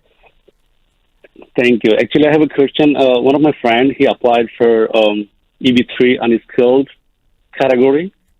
So, his I-140 is approved, and he has been working for 2 years for his company. Right. And all of a sudden, he got NOIR, intent to be revoked for I-140. Why? So, they said that because the employer didn't do drug screening test. You put it into what? Drug screening test. You got sponsored at a job in the EB3. You got an I-140 approved. You filed for adjustment, and they were drawing the case because your employer didn't do a drug test on you. Is that what is you're saying very to me? weird. That makes no sense to me. like that is very weird. This There's no they such already thing in the approved- law that an employer has to drug test you. It's not the reason why it's being withdrawn. So that's all like he got like no because of All right, so I think he drug needs, screen test. That's not the reason why. I think he needs a lawyer. Hold on one second. There's no such thing in the law. Drug screen test. You get your application revoked. No such thing. Mo in Reno, Nevada. Hey, Brad. Happy New Year. Happy New Year, Mo. How are you? I'm doing well, thank you. Just a question. I'm on L1A visa. I applied concurrently, and I got my combo card, and I got my I-140 approved like a month and a half ago. And my question is, can I move to a different job with a different employer? What type of visa were you on? L1A. M1 is in Mary? No, L as in Lima, as in London. L as in Larry. Okay. So you're an intracompany transferee. You have your I-140 approved, and you have your adjustment pending? Yes, my adjustment of status pending for almost 400 days now, and I filed concurrent. Yes, under ACT 2000, you can transfer jobs in a job sponsorship. Whoa. Are you self-sponsoring yourself? No, I'm sponsored by my employer. You're sponsored by your employer. You can switch as long as you are working in a similar job at a wage equal to or higher than what you got sponsored in. Okay, and my employer cannot go and revoke the I-140? The I-140 got approved like a month and a half ago. No, they cannot revoke it. You have a pending adjustment now. It's all on you. You can switch if you want. Okay. All right. Thank you. You're welcome. Thanks, man. Appreciate it. Let's go to Kingsley in Silver Spring, Maryland. Hi, Kingsley. Kingsley. Kingsley. Yes, sir. How are you? I'm fine, sir. What's going on? Sir, I have a question. I was granted asylum. So when I have my wife and my children back home in my country, so when I filed for I-130, so the UCIS sent me the receipt.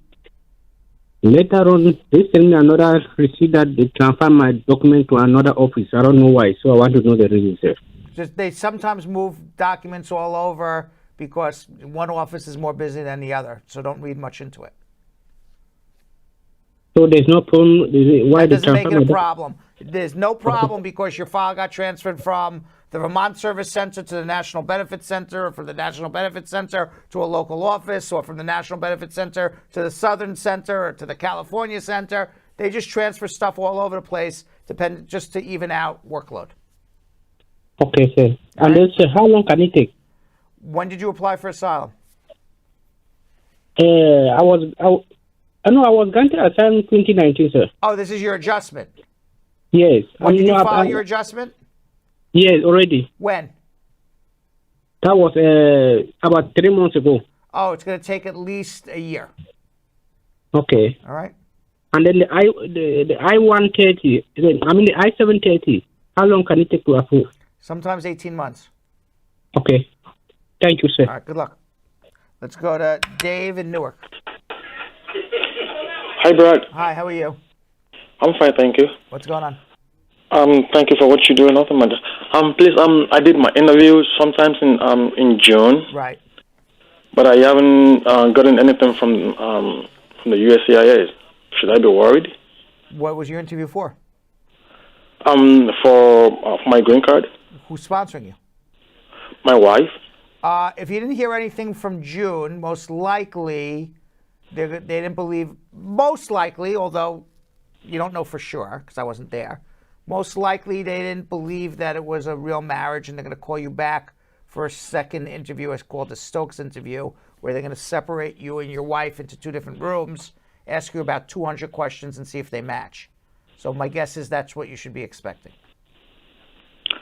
We were actually separated on the last interview. Okay, well they're going to probably do it again. Okay, all right. All right, thank you. All right. God bless. All right, by the way, If you didn't get your immigration questions asked and answered, you can always follow me on Instagram at @RealBradBernstein. If you follow me on Instagram at @RealBradBernstein, you can drop me a private DM and ask me your immigration question. I'll see if I can help you. If I can, I answer it. If sometimes I'll tell you need a consultation. Most of the time I answer the question. Sometimes it's complicated. I said, I think you need a consultation on this one because it's not a simple yes, no, or one sentence answer. You can also follow us on @Bradshaw Live. You follow us at Bradshaw Live. You don't like 2 hours of us. I don't know who doesn't, but some people don't. But you can watch 30 seconds of us on @Bradshaw Live on Instagram.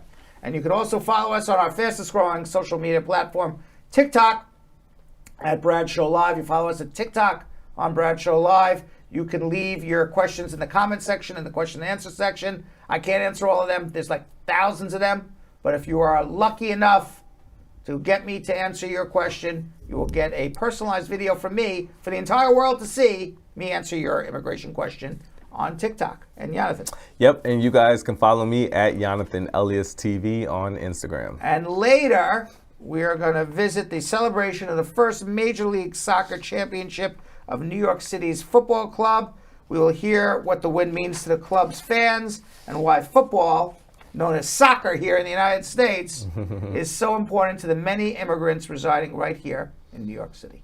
And now Steven Garza, who was the breakout star in Apple TV Plus's award-winning documentary Boy State and is Mexican-American and raised in Texas, tells us the #1 change he would like to see in U.S. immigration reform. So now everybody in the comment section, let us know the change that you would like to see too. What is the #1 change you want to see in U.S. immigration reform?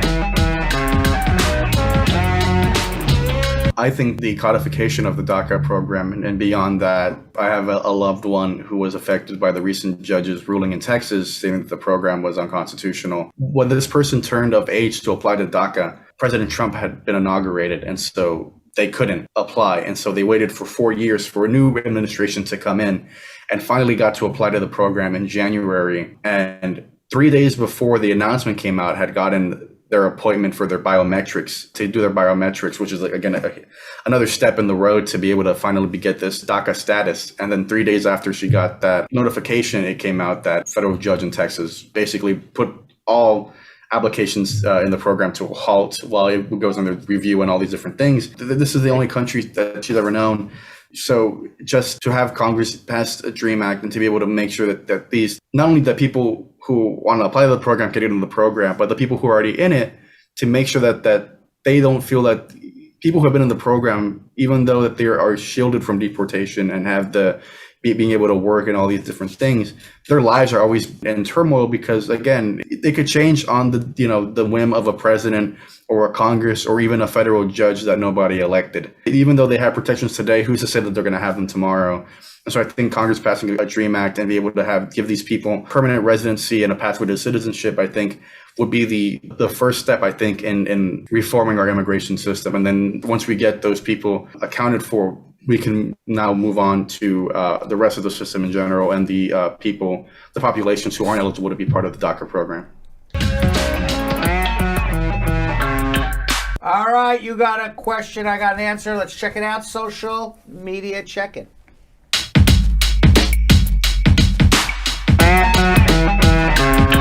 Like all that? right, yeah. Jonathan says he likes when I do that. I do. All right, our first one comes from Niak, a Facebook VIP member. My boyfriend just got his paperwork done in Jamaica. Can we get married now? I'm in the U.S. If he's to put in my paperwork as a green card holder, how long will it take if he files for me? About 2 years, 2.5. 2 years, 2.5 years. You may need a provisional waiver to go home and come back, but yeah, go for it. Another Facebook VIP member, it's Apple Pie. What is the current priority date at NVC Jamaica for family-based petitions? All of them? Sure. All of them. Is that a lot? It's a lot. Apple Pie. Asking for the whole pie. She is asking. Not just a she slice. She's not asking for a slice. The whole pie she's asking for. It's a VIP member. All right. Well, she's VIP and she's apple pie. Who am I to argue with apple pie? Right. You never apple. How can you argue with apple pie? Apple Not pie's someone the so best. sweet like apple pie. That's right. Wait a second. I went to the wrong thing. 1 second here. Here we are. Visa Bulletin 2022. Final action dates for Jamaica. For family-based petitions. For family-based petitions. Unmarried sons and daughters of U.S. citizens, they're up to December 1st, 2014. For unmarried children under 21 of permanent residents, spouses of permanent residents, it's current, which means they should be scheduled. For unmarried children of permanent residents, these are unmarried children over the age of 21, September 22nd, 2015. For married children, sons and daughters of U.S. citizens, sons and daughters being over the age of 21, and they're married, being sponsored by their U.S. citizen parent, November 22nd, 2008. And brothers and sisters of U.S. citizens, March 22nd, 2007. There you go. All right. Oscar, Facebook VIP member. How long can you wait on your case before you decide to file for mandamus? I filed on September 15th, 2020. Got a REF. RFE. That's why I thought it was RFE, but it says REF. RFE, February 2021. Replied to the RFE in February 2021, and they received it March 4th. 2021. So since I haven't heard from them, can I file for mandamus, and how much would you charge it for? I mean, you can file mandamus whenever you want, but you want it to be successful. It has to be at some point when it's unreasonable amount of time that the government is taking to adjudicate your case. Generally, what I like to say is, if it's a year since the last contact with them, whether it's an interview, whether it's they asked for an RFE and you didn't hear anything back, and it's been more than a year, that's when you would start considering, but it's on a case-by-case basis. So I would not even consider anything until March or April of this year, then call me back and ask me the same question. Tunde on YouTube. Can I file an I-130 petition for my child abroad without their passport? Their passport is still pending, or do I have? Yes, we can. I think we answered that yesterday too, but I'll answer it again. You do not need a passport to file an I-130 visa petition. You need the passport for the interview. Okay. Laura Amaya on YouTube. My dad is a U.S. citizen. I'm 27 years old. Right now, I'm on a tourist visa. I can stay here until February 4th, 2022. Where can I send the I-485? And how can I fix an error on my I-130 application? Well, you can't send an I-485 anywhere unless your priority date is current, which I just read off. So unless your father filed for you years and years ago, you're not filing an I-485 anywhere. Land Fam on Facebook. My friend has an order of removal but can't be removed because of asylum. It's been over 20 years since his conviction. Can he apply for a green card or get it back somehow? Well, he's not being returned home because I guess his life is in danger if he goes back home. Depends what the conviction was for. So we would need to look at it. Rosemarie Chin on YouTube. My I-130 was approved on December 23rd. For the F2B category, my priority date is 2017. Does my priority date have to be current before NBC sends me a welcome letter? Yes, they're not going to send you a welcome letter, but you're going to go. There's also final action dates, and then there's the category before, processing dates. That's when the National Visa Center is going to send you the money. Send you the notices for the biographic data and fee bills. So you got to look at both charts. Okay, Matthias Godwin. I checked my I-130 and it's saying my case is actively being reviewed by USCIS since January 5th, 2022. What does this mean? I already know. Jonathan, what color is George Washington's white horse? It is white. Yes. Who's buried in Grant's tomb? Grant. And if your case is being actively processed, what does that mean, or reviewed? It's being actively processed or reviewed. There's your answer. I knew it. I knew it. Yeah. Yes. Abdul Karim Muhammad on YouTube. I self-petitioned through the EB2 concurrently with NIW. And my I-140 was approved with a pending I-485. If my combo card EAD expired, am I eligible for a 100 days extension, and what can I show my employer? Show them the extension notice and your expired work permit, and that allows you to work for 180 days. Oxcar Fuller on YouTube. Waiting for the I-360 to get approved. I did my fingerprints, picture, and signature on May 7th, 2020. How much longer? 2023, it's 3 years. Share Net on Facebook. I got my green card, but my son is in Jamaica. Do I have to file an I-130 for him to join me here in NYC? Depends on who sponsored you for your green card. Dylan's on YouTube. Can a deportation from a country outside the USA impact my DV lottery win? If you got deported for criminal activity, yes. If you got deported just because of an immigration violation, then no. Laniol David on YouTube. I've been studying in the U.S. for the last 3 years, and I was looking ahead to apply for the green card. Any tips on how to do so? Call me. Pick up the phone. Call moi. me. Oh, he's changing it up on us. Yes. Call moi. Call moi. That's your tip. Get a good lawyer. All right, Shondell Barnwell on Facebook. What can a person who is coming to the U.S. permanently do if the father of her child has never supported the child and refuses to give his information to complete an online form? Go to family court and apply for child support and let the family court serve him. Nova Samaj, last one on YouTube. I have an 18-month extension letter on my I-751. I recently received another 24-month extension, even though the first extension has not expired. Can I apply for citizenship? If you're in a bona fide marriage and had your conditional green card, sounds like for more than 3 years, the answer is yes. All right. Major League Soccer, known as football around the world. United States, it's soccer. It's the most internationally diverse league among soccer leagues in the world, with 28 different nations being represented. I didn't know that. Major League Soccer here in the U.S. In 2015, the New York City Football Club was created, and this year, out of all the clubs all over the world, they won their first Major League Soccer championship. We were there to cover the celebration and hear from their fans, many of whom are immigrants, about what this win means to them.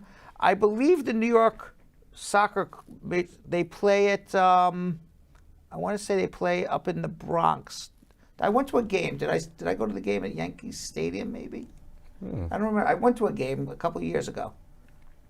Let's see. Check it out. What's up, Brad Squad? My name is Maria Isabel, and I am here at City Hall Park because New York City is celebrating New York City Football Club for winning their first ever Major League Soccer championship.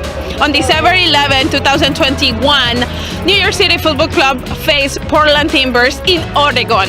That game was very exciting. New York City Football Club was winning 1-0 at first half, but then at minute 94, Portland Timbers equalized the game. The game went extra time and then penalty kicks when New York City Football Club won against the host city.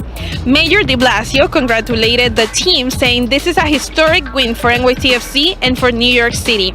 Today, he's giving the keys to the city to the boys in blue. A lot of these people are living their American dream as they see their soccer team win the most prestigious trophy that Major League Soccer has.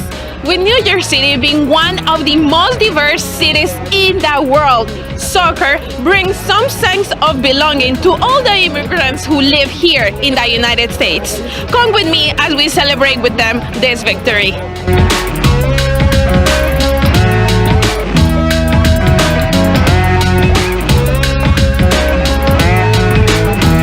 Hello everyone, I am here with Carlos and Francisco. Carlos, where are you from? I was born here in New York, but my parents are from Mexico. Where are you from? I'm originally born in Mexico, but I grew up in the Bronx. Hey, what's up? What is your name? Hi, my name is Afreed Haider. Where are you from? I'm from Astoria in Queens. Great, and where is your family from? My family's from Bangladesh. Hey, Sophia, how are you doing today? I'm doing so good, you know. NYCFC just won, so we have the cup. Where are you from? I'm from Astoria, Queens. What is your background? We're Mexican. I was born in Mexico, so I am DACA, and I'm very proud. I'm here with Joanna. Santi. Guys, what does it mean for you that NYCFC won the championship? It means a lot. You know, we have been through so much, to so many years, and to have this championship now being brought to New York, it's super prideful and I think a really historic moment for the city. The championship was just an amazing run, and we were very, very happy that we lifted the trophy at the end. I've been following this club since 2015, and me and my family, we've been watching the games and going to the stadiums in the bad times, and now that they won the championship is just amazing. It's like very hard to describe feeling. It's an amazing feeling.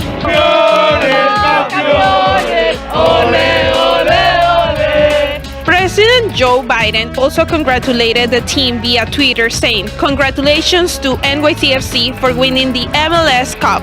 Your team was a reminder to always keep the faith, especially when folks count you out and write you off. I hope to see you soon." What does it mean for you? It means everything.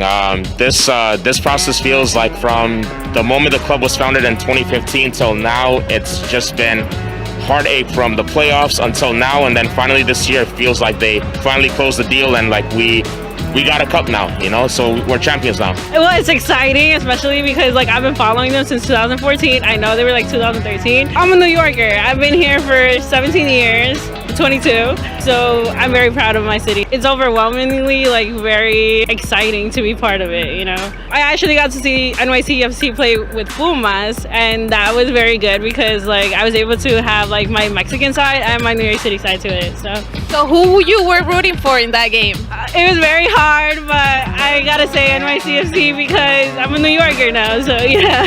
How did you decide to follow NYCFC? Pretty much growing up in New York, I've always followed like teams outside of here. I've followed European teams, but having finally a home team that I can support is amazing, you know. Like I always dreamed about going to like Barcelona teams, like the stadium and all that, to support them, but you know, it's all the way in Europe. But at least now here, right in our home, we could go watch a game, you know, every week, so it's amazing. How did you find out about NYCFC? It's really funny. One time, the year before the founding, I went to an exhibition game for Manchester City and Liverpool. And one day they just called me up and they said, "Hey, would you like to look into a season pass for this new club called NYCFC?" And I said, "Sure, why not?" So from there, that's when the madness started. How has soccer impacted your life? Being born in Mexico, you grew up with soccer, so basically everything is surrounded by soccer. And then when you came to this country, then it became more of my passion. So how does soccer has impacted your life? In many ways, actually. It's a sport that brings like camaraderie, skills, teamwork. Overall, it's the world sport. The world sport, like it brings everybody together. My dad was always like teaching me how to play soccer, so like being able to bond with him over that. In 2003, I moved from Uruguay over to the States, and always grew up playing soccer in my country, and now I get to play it in a different country and also share the passion that I have for the sport and put it towards this team. It's really unbelievable. The sport is very important to me. My family, everybody around me plays soccer. We talk about it, we breathe it, and to be able to celebrate this in the sport is really, really amazing. Amazing. And you say you were Colombian? Yeah, I moved in 2002. I think for any immigrant, especially South American immigrants, you always find something that connects you.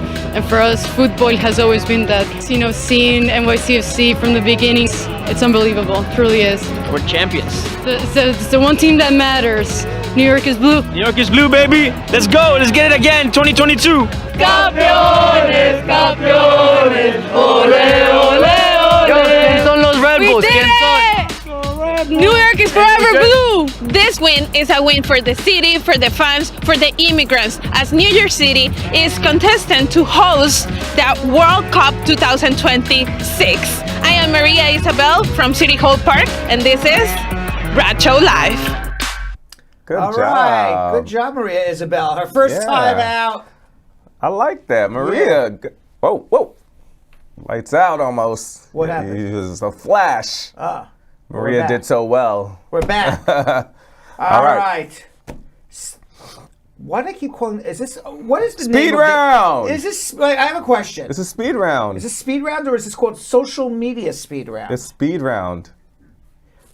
Yeah. We've I don't know. only said speed round, so let's keep Always it been at speed round. It's time for speed round. It's never been. I don't know. It's speed round. It's speed round. It's time for speed round. We're ready. Let's go. Speed round.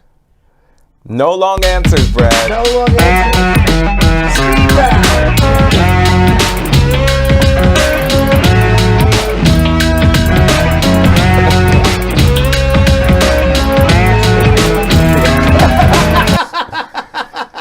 You can't win.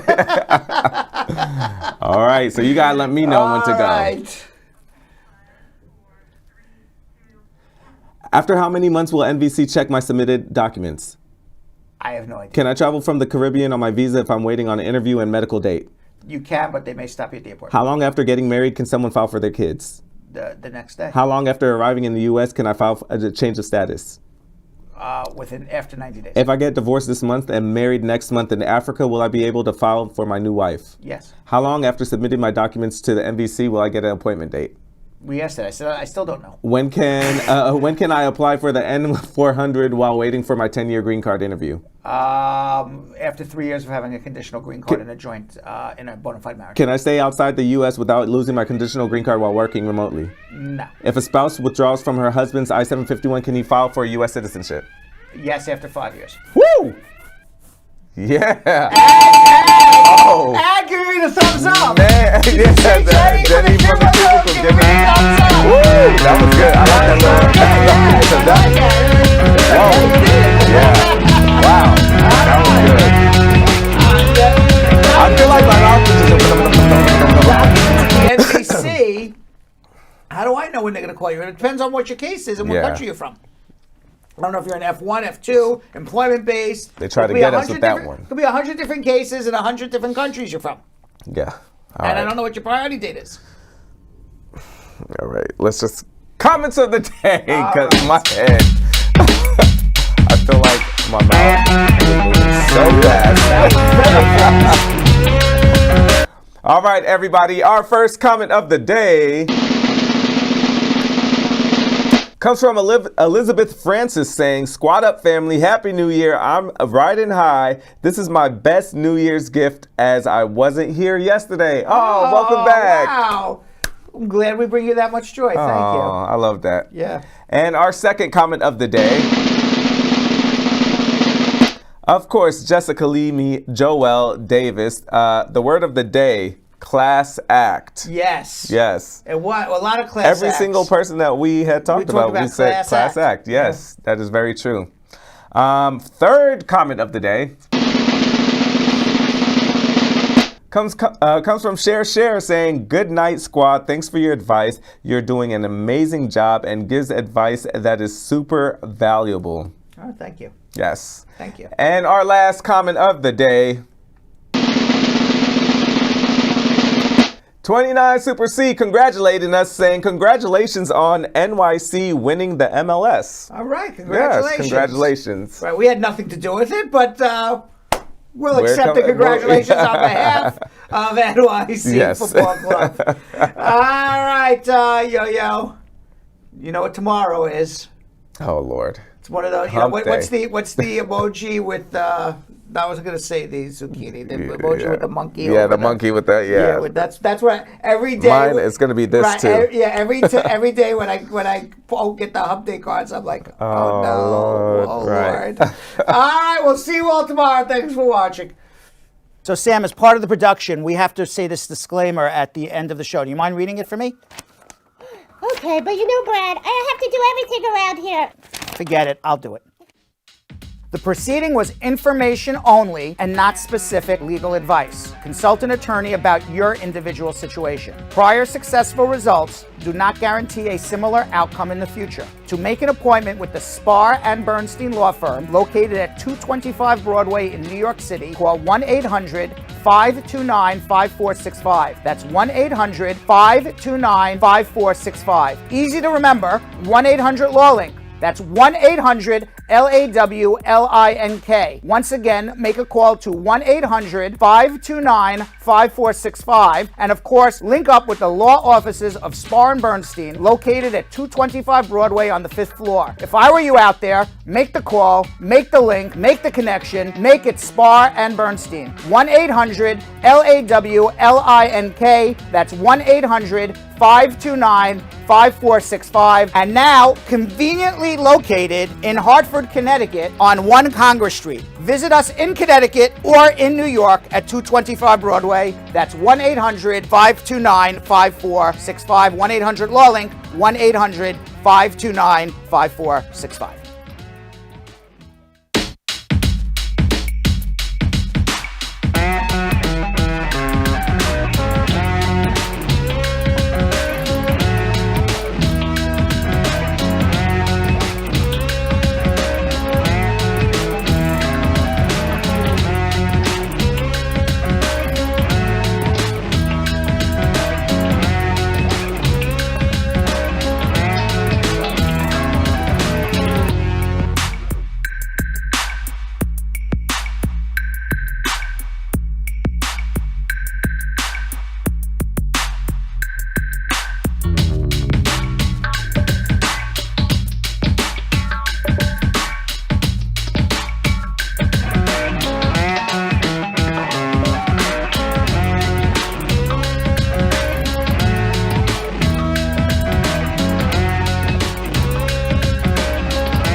What are you doing?